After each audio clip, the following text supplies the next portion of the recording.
Your taxes aren't the only thing that take from your paycheck. There is also another way bigger problem, and that is that you produce way more than you get paid for. If you are a worker and you produce for an employer, chances are you're not getting paid. I can almost guarantee it. Because let's set this up. We have this owner who owns a factory, a shoemaking factory, where 100 workers work and they each make 1,000 shoes a day. And this each shoe costs, let's say, $20. So they make so each worker produces about 10 shoes a day and therefore produce $200 in worth.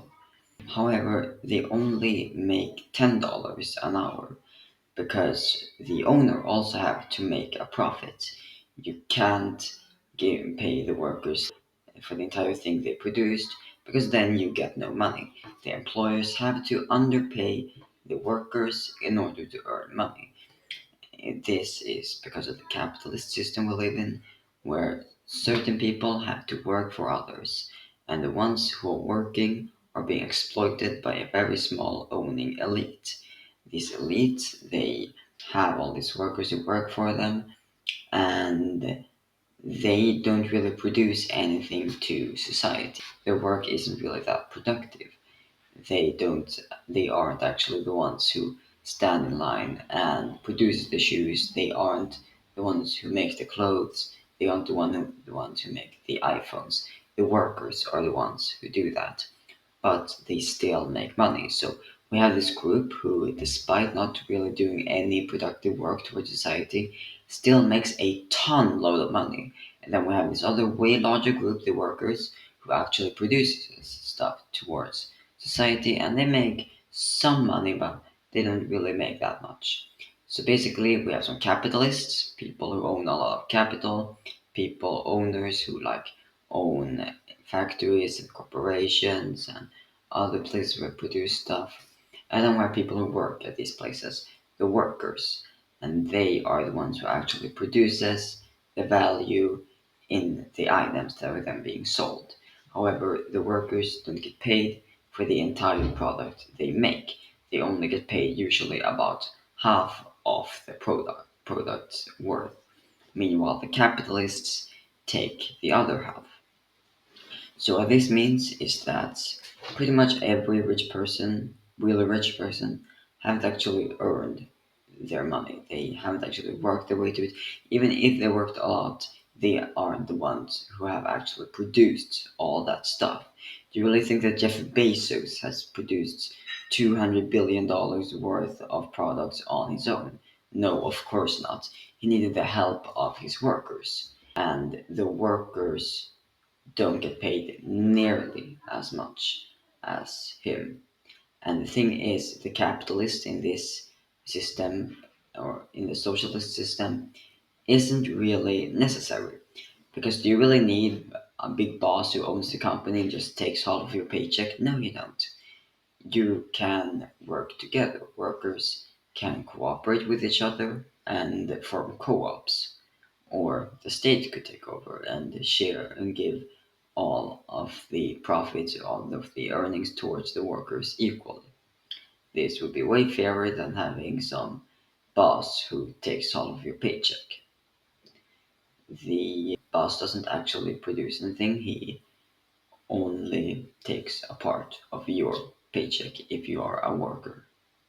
And so the workers would be about twice as richer if they would just cooperate with each other and not work for this boss.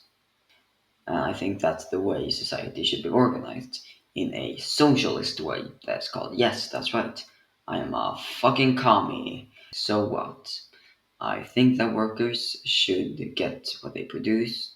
I think that if you produce something worth $20, you should get those $20. There shouldn't be some other guy who's like, actually, I own this place, so, and you work for me, so I get to take half of your paycheck. And then, of course, the workers also pay stuff in taxes, but taxes are actually necessary in order to fund the welfare programs and your health care and that sort of stuff. And currently we have this elite that spread propaganda that, oh, taxes are horrible. They take from your paycheck and then they give it to someone else when they are literally the ones who take from your paycheck the most. I mean, the average worker pays like what, a fourth of their income in taxes.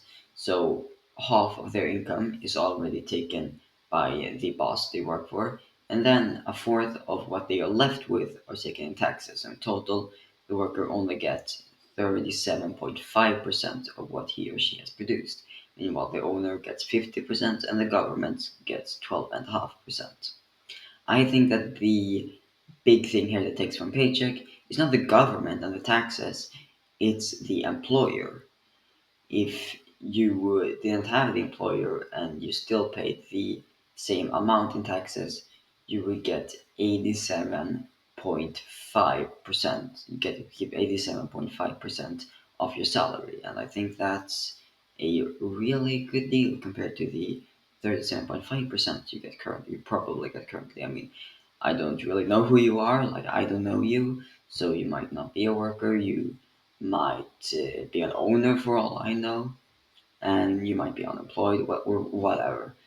But the story is basically we have a few people who make a lot of money, millions, billions in some cases, and we have like a very small group that makes that amount of money, and they make it from the work of a way larger working group, the working class. And the working class are the ones who actually build up society. They are the groundwork for any society. Like, it's impossible to have a society without the working class. The working class is necessary for the society to survive. However, the owning class is completely unnecessary. They are not needed. They mostly exploit the working class and takes basically steals money from them. So what can you do about this? Well, I would recommend joining any local socialist parties because if you live in the United States, which you might do, I think they have a lot of Swedes watching. But if you do, well, Democrats and the Republicans aren't going to help you. I don't think you can work within the Democratic Party. The Republicans are completely bought out by these big corporations, and the Democrats are too. I would recommend joining a local socialist party, the DSA, maybe CPUSA or whatever. And if you live in any other country, well, join any socialist party that has some power, for example. And I mean a socialist party, not a social democratic party, two different things. I will make a video about that. But basically, organize, join your trade union, join your socialist party, local socialist parties. And as always, please subscribe if you see this, and I'll see you in the next video.